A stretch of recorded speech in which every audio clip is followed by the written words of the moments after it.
Es una frase profética que se encuentra en el libro de Jonás, es en el capítulo 3, versículo 4, que dice: de aquí a 40 días Nínive será destruida. Esta es la única parte profética. Sin embargo, Jonás, como era un profeta, y ya lo vimos allá en 2 Reyes 24, usado por Dios como profeta, pues obviamente su narrativa está escrita y incluida dentro de los profetas menores. Así que, hermanos, para dar comienzo a este estudio, vamos a tener una palabra de oración. Señor y mi Dios, una vez más quiero, Señor, levantar esta voz, Señor, para pedirte, Señor, que desde el cielo, Señor, tú te apiades de nosotros, Señor. Que tú tengas misericordia, Señor, de estas personas que estamos acá, Señor, escuchando esta palabra, Señor. Bendice a cada una de nuestras almas, Señor, de nuestros espíritus, Señor. Danos alegría, danos el gozo, pero sobre todo, Señor, danos la oportunidad de conocer a alguien que esté buscando de ti. Ayúdanos a compartirle a esa persona de Cristo, que Cristo Jesús puede cambiar su vida, Señor. Padre mío, gracias nuevamente te doy por la oportunidad que me da de estar aquí con mis hermanos, Señor, en esta sesión, y yo te pido, Señor, que tú nos ilustres a través del estudio de tu palabra, en el nombre bendito y poderoso de nuestro Señor Jesucristo. Amén. Bueno, hermanos, habíamos dicho que Jonás había recibido de Dios un mandato: levántate y ve a Nínive, aquella gran ciudad, y pregona contra ella, porque ha subido su maldad delante de mí. Entonces, Jonás tenía, hermanos, una misión, un propósito en su vida, y habíamos hablado que cada uno de nosotros tiene que entender que estamos aquí en la tierra con un propósito. Tú, hermano que me estás escuchando, tu querida hermana, tienes un llamado de Dios, un propósito en cualquier dimensión del ministerio, ya sea como pastor, como misionero, misionera, maestra de escuela dominical, o simple y sencillamente limpiando el piso en la iglesia donde tú estás, en el edificio. No hay nada de malo, fíjate bien, o más dicho, no hay ninguna diferencia en cuanto a responsabilidad de aquella persona que acomoda las sillas, que acomoda las bancas, que limpia el piso, limpia los baños, o el predicador que viene a presentar el mensaje. Dios no va a recompensar a nadie debido a la posición que tenían. Escúchame bien, Dios va a recompensar debido a la fidelidad que tú y yo hemos mostrado en el ministerio que Dios nos ha señalado. Así que si tú eres salvo, Dios te ha dado un ministerio. Dios te ha dado un don y tú tienes que desarrollar ese don dentro de tu capacidad, dentro de tu iglesia. Jonás había sido llamado como profeta y ahora se le estaba pidiendo que fuera para Nínive a predicar el evangelio, a pregonar contra ella. Sin embargo, Jonás hizo todo lo contrario. Jonás se levantó para huir de la presencia de Jehová a Tarsis y descendió a Jope, y hay una nave que partía para Tarsis, y pagando su pasaje entró en ella para irse con ellos a Tarsis, lejos de la presencia de Jehová. Y desarrollamos el punto que cuando uno huye de esa responsabilidad, de esa función que Dios nos ha dado para que nosotros desempeñemos, estamos básicamente huyendo de la presencia de Jehová. Y escúchame bien, las cosas no van a ir bien. Hay una frase, hermanos, que Jonás usa en el capítulo 2, y es la que voy a mencionar en un momento más, pero quiero de una vez introducirla. Dice el versículo 8, los que siguen vanidades ilusorias, su misericordia abandonan. Ahora, ¿por qué Jonás nos está diciendo esto? ¿Por qué Jonás está diciéndose esto a sí mismo? Dice, los que siguen vanidades ilusorias, su misericordia abandonan. Y es porque, hermanos, fíjate bien, el hecho de alejarte de Dios, el pensar que todo va a ir bien. Jonás pensó que iba a irse hasta España, hasta aquella península ibérica, como hablamos la vez pasada, en el barco este. Él pensó que iba a tener éxito al alejarse de Dios. Eso es una vanidad ilusoria. Eso es abandonar la misericordia de Dios. Tú puedes estar en uno de dos lugares, o bajo la misericordia de Dios y bajo su bendición, o vas a estar lejos de la misericordia de Dios y lejos de la bendición. En otras palabras, bajo una maldición. Entonces, Jonás se va, agarra el barco, agarra la nave, que ya se encuentra con la tempestad. Jonás no le importa, está como deprimido, está echado echado ahí durmiendo, y los marineros tratando de arreglar la situación empiezan a echar todo los enseres que tenían al mar para aligerar la nave, y después vienen y le dicen a Jonás de esta forma: ¿qué tienes, dormilón? Levántate y clama a tu Dios, quizás Él tendrá compasión de nosotros y no pereceremos. Aquí tenemos, hermanos, la vida de una persona cristiana que conoce de Dios, pero que no estaba pasando un tiempo en oración. Y era evidente. Hermano mío, cuando tú te empiezas a alejar de Dios, empiezas a dejar de orar también. Tú empiezas a dejar de orar, hermanos, y las cosas se van complicando cada vez más.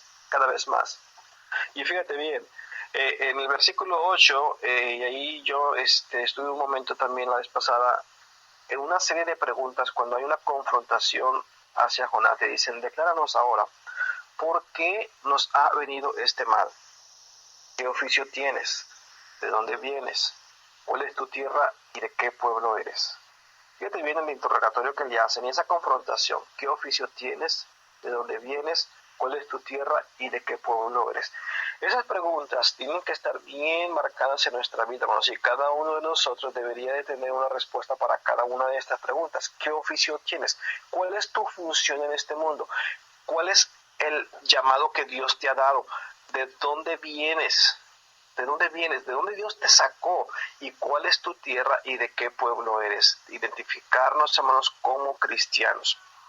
Él les dijo: yo soy hebreo, temo a Jehová, Dios de los cielos, que hizo el mar y la tierra.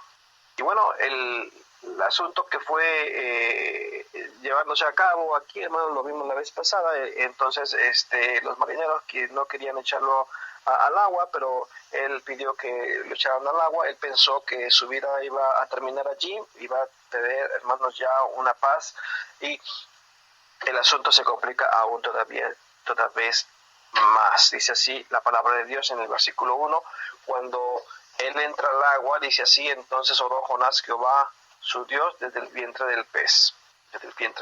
Fíjate bien, y esta es la oración que ya estando en el vientre del pez, Jonás empieza a desarrollar. Dice: invoqué en mi angustia a Jehová y él me oyó, y desde del seno del Seol clamé a mi voz, y mi voz oíste. Me echaste a lo profundo en medio de los mares, me rodeó la corriente. Todas tus ondas y tus olas pasaron sobre mí. Entonces dije: desechado soy de delante de tus ojos, mas aún veré tu santo templo. Las aguas me rodearon hasta el alma, rodeóme el abismo. El alga se enredó a mi cabeza. Descendí a los cimientos de los montes. La tierra echó sus cerrojos sobre mí para siempre. Mas tú sacaste mi vida de la sepultura, oh Jehová, Dios mío. Cuando mi alma desfallecía en mí, me acordé de Jehová, y mi oración llegó hasta ti en tu santo templo. Los que siguen vanidades y glorias su misericordia abandonan, mas yo con voz de alabanza te ofreceré sacrificios. Pagaré lo que prometí, las salvaciones de Jehová, y la mano de Jehová, y mandó Jehová al pez y vomitó a Jonás en la tierra. Ahora, este capítulo, hermanos, es algo curioso. Es conocido también como el Salmo de Jonás, porque todo lo que está haciendo aquí Jonás, fíjate bien, es citando, hermanos, versículo tras versículo acerca de los salmos. Curioso. Veamos algo bien interesante. En el capítulo 2, hermanos,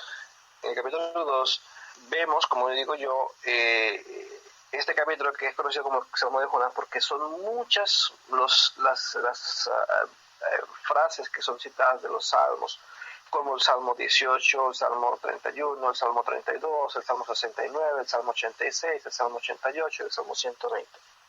Por esto nos indica algo, hermanos, que Jonás era una persona que conocía muy bien las Escrituras.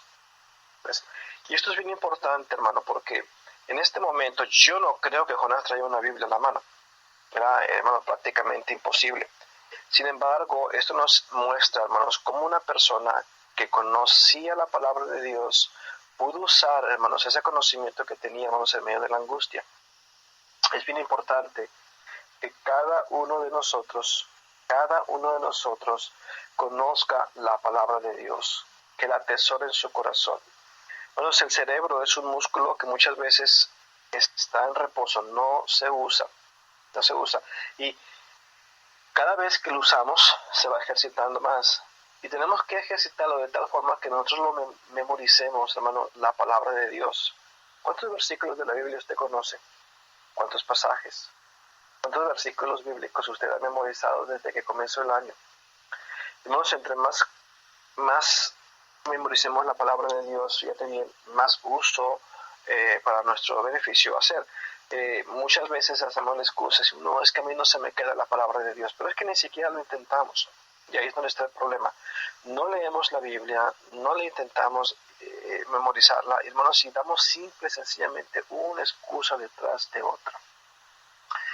Y dice la palabra de Dios aquí, hermanos, invoqué en mi angustia, dice aquí el versículo 2, invoqué en mi angustia a Jehová, y él me oyó. Desde el seno del Seol clamé, y mi voz oíste. Qué bonito versículo, hermanos. ¿Sabes qué? Cada uno de nosotros tiene que entender algo el día de hoy, que en la angustia, hermano, Dios te puede escuchar. Dios te puede escuchar.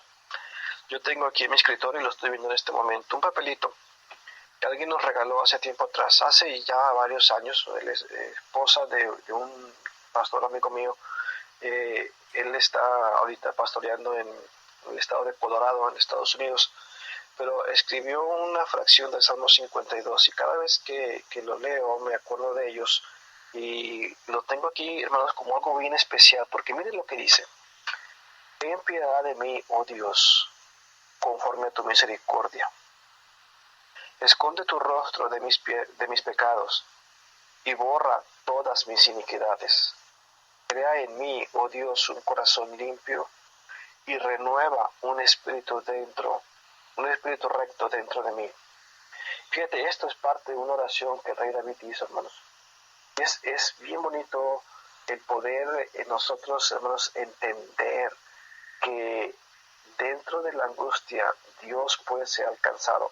Ahora, quiero que notes algo. ¿Qué es lo que pasa cuando estamos en diferentes angustias, en circunstancias adversas? ¿Estamos renegando todavía más por la circunstancia? ¿O nos acordamos de Dios? Nos acordamos de Dios. Hermano, escúchame bien. Aquí Jonás, fíjate bien, había estado en el vientre del pez porque él estaba huyendo de la presencia de Dios. Porque él estaba en pecado, vamos a llamarlo así, él estaba en pecado. Jonás había pecado, había desobedecido a Dios. Y estando en medio de su angustia, él se dio cuenta que todavía podía clamar a Dios. Alguien dijo por ahí: mientras hay vida hay esperanza. Y esa frase, hermanos, yo no sé quién la dijo, pero es muy cierta. Escúcheme, si Dios aún no te ha quitado la vida, es porque todavía hay esperanza. Y donde quiera que tú estés, no importa la circunstancia que te alejó de Dios, donde tú estés, todavía, fíjate, puedes encontrar a Dios. Jonás estaba en el vientre del pez por el pecado que había cometido. Ahora, no hay necesidad de esconder a Dios nuestro pecado. Digo esto porque muchas veces la gente vive en negación. No, yo estoy bien. Yo estoy aquí en el vientre del pez porque estos marineros no quisieron ayudarme y me echaron al agua. No, Jonás, hermanos, en este momento se humilló. Y aparentemente, fíjate bien, es interesante el proceso. Según la oración, fue así. Jonás es echado al agua. Cuando se echa al agua, empiezan las olas a negarlo. Las algas se enredan alrededor de su cabeza. Grandes olas lo cubren. Él piensa que está a punto de morir. Se acuerda que Dios es real. Él empieza a orar. No tenía nada más que ver hacia arriba. Bueno, ya no podía ver ni hacia adelante, ni hacia atrás, ni hacia un lado, ni hacia otro, ni hacia abajo. Pero lo único que tenía que hacer es ver hacia arriba. Fíjate bien. Y allá cuando él ora, viene el pez y se lo traga. Y dentro del pez, hermanos, él continúa orando. Y hermanos, ese versículo que yo mencioné hace rato: los que siguen vanidades ilusorias, dice el versículo 8, su misericordia abandona, el capítulo 2. Ahora, ¿a quién estaba predicando Jonás aquí? Jonás estaba predicando a sí mismo, hermanos. Y fíjate bien, la única esperanza que Jonás tenía al huir de la presencia de Dios era la nave, el barco en el cual se había montado.